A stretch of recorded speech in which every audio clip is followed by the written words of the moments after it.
जय गुरु जी। संगत जी, कैसे हैं आप सब संगत जी, वीडियो को लाइक ज़रूर कीजिए, शेयर ज़रूर कीजिए। हम जो भी बता रहे हैं इसमें बहुत ख़ास बातें भी होती हैं। संगत जी, आज का विषय हमारा भगवत गीता पे है, जो बहुत ही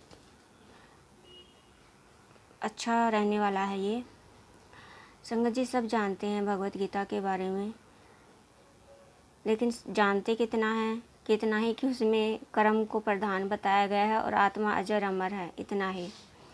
लेकिन अगर भगवत गीता की हम बात करें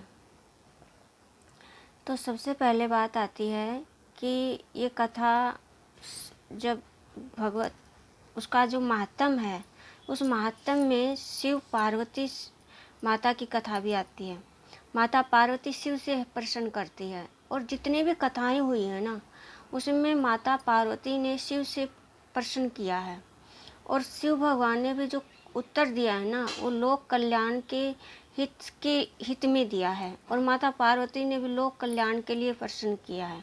चाहे वो भगवत गीता हो, चाहे वो श्रीमद् भागवत कथा हो, चाहे वो रामायण हो, कोई भी ग्रंथ उठाकर देख लीजिए। जितने भी यहाँ तक के छोटे छोटे व्रत भी हैं, उनमें शिव पार्वती का ही महत्व आता है। और उन्होंने ही सबसे पहला प्रश्न किया है, और उत्तर भी भगवान शिव ने इतना लोक कल्याण के लिए दिया है। तो जो भगवत गीता है, भगवत गीता में माता पार्वती ने शिव से गीता के बारे में पूछा, क्या किसी का इसका कल्याण भी हुआ है?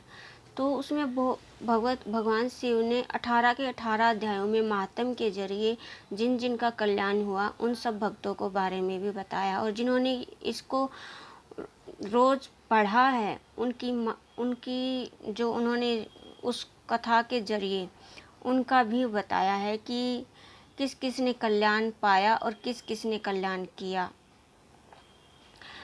और उसी कथा के अंतर्गत एक महालक्ष्मी और विष्णु भगवान भी इसकी कथा के बीच में आते हैं।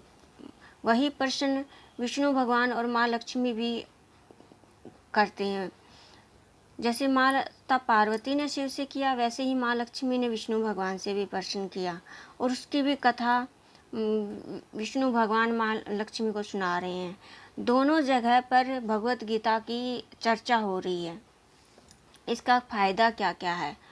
तो जो कथा पढ़ता है, जो भगवत गीता कथा करता है या उसका पाठ करता है, तो पाठ करने वाले को तो फ़ायदा होता ही है, लेकिन इससे जो पाठ करता है उसके पितरों को भी मोक्ष मिलता है, जो अधोगति में चले गए हैं।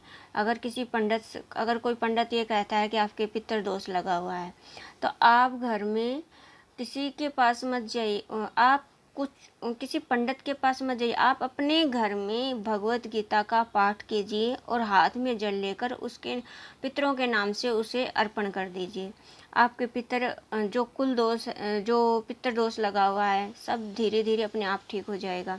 और इसके साथ साथ जैसे आपके घर अगर आप रोज़ पाठ करते हैं, आपका कोई भी घर में काम नहीं जैसे इनकम नहीं आ रही है, नौकरी नहीं लग रही है, इसमें भी आपका अपने आप प्रोग्रेस होती हुई नज़र आएगी। ये चीज़ हम अभी के तो नहीं कहेंगे, लेकिन हमने शादी के बाद बहुत इस चीज़ को एक्सपीरियंस के साथ कह रहे हैं। ये चीज़ कि जब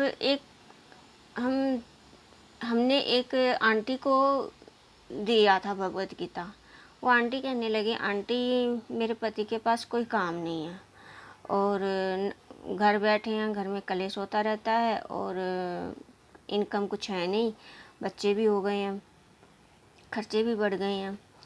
तो हमने उस आंटी से कहा, आंटी आप ये भगवत गीता का पाठ डेली करो।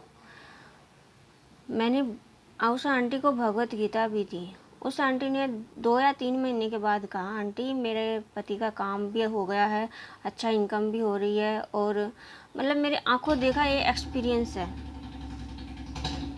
भगवत गीता के बहुत फ़ायदे हैं।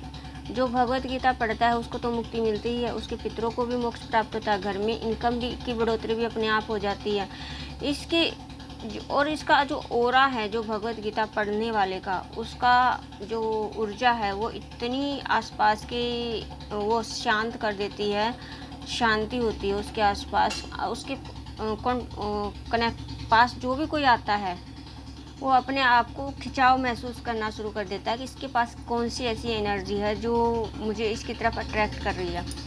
तो संगत जी, भगवत गीता का पाठ ये मत समझ के करिए कि ये आत्मा को अजर अमर करने वाली है या उसको करने वाली है। इसके अनगिनत फ़ायदे हैं, जिसको तो हम, ये तो मैंने 2-3 बातें बताई हैं, इसके तो अनगिनत फ़ायदे हैं।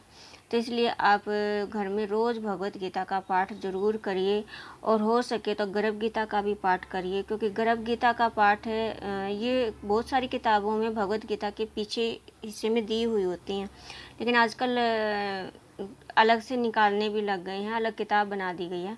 तो आप गर्भ गीता को 1 बार या 2 बार ज़रूर पढ़िए, क्योंकि गर्भ गीता में जो बातें लिखी हुई हैं ना, वो किसी भी शास्त्र में नहीं लिखी हुई हैं। ये हम आपको बता रहे हैं कि जो बातें गर्भ गीता में लिखी हुई हैं, वो बातें किसी भी शास्त्र में नहीं लिखी हुई हैं। तो जो गुरुजी, हम गुरुजी से जुड़े हुए हैं, गुरुजी हमें बताते, गुरुजी सत्संग के ज़रिए वैसे ही बहुत कुछ हमें सिखा देते हैं, आजकल वाणी सुनते रहते हैं। तो संगत जी, जय गुरुजी, शुक्राना गुरुजी।